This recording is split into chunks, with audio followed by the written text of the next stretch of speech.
Hello, and a warm welcome to the Hella Academy.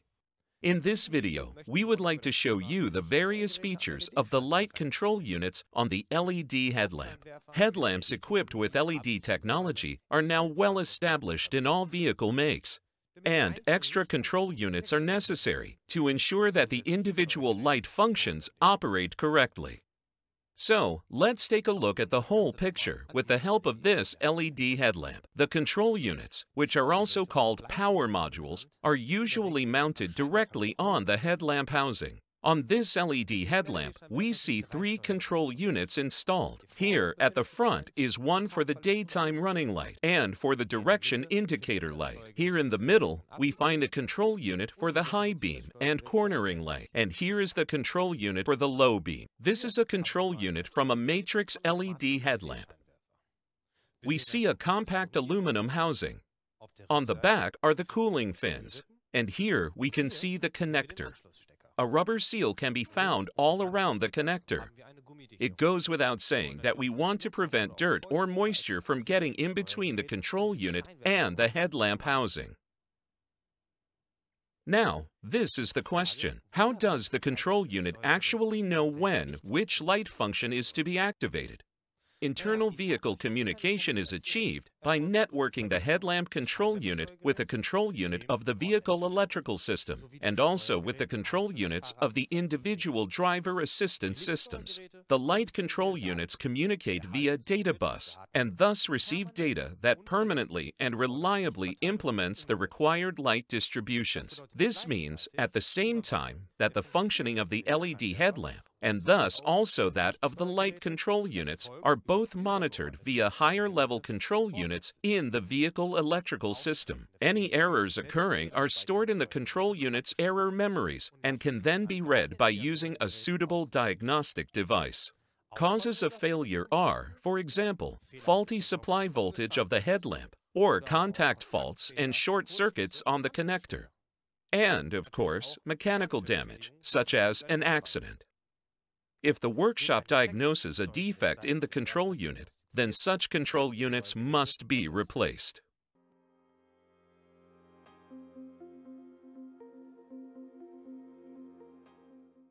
What should be considered when replacing control units?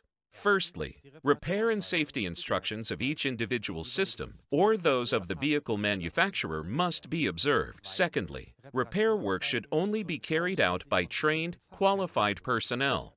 Thirdly, when replacing electronic components in the headlamp, the highest degree of cleanliness has to be maintained. And fourthly, the measures for protection against electrostatic discharge, ESD for short, must also be taken into account. With regard to this, one important point deserves a special mention. After replacing a control unit or an LED headlamp, it may be necessary to carry out an adjustment in the vehicle via the available OEM portals. Depending on the vehicle manufacturer, on the type of headlamp, or on the individual control unit, additional service work has to be carried out using a suitable diagnostic tool, such as the Max remote services, in order to ensure the correct functioning of the lighting system. The repair instructions here also talk about coding, programming, and flashing. So what does that actually mean? Coding a control unit means defining certain functions that are already stored in the software in advance.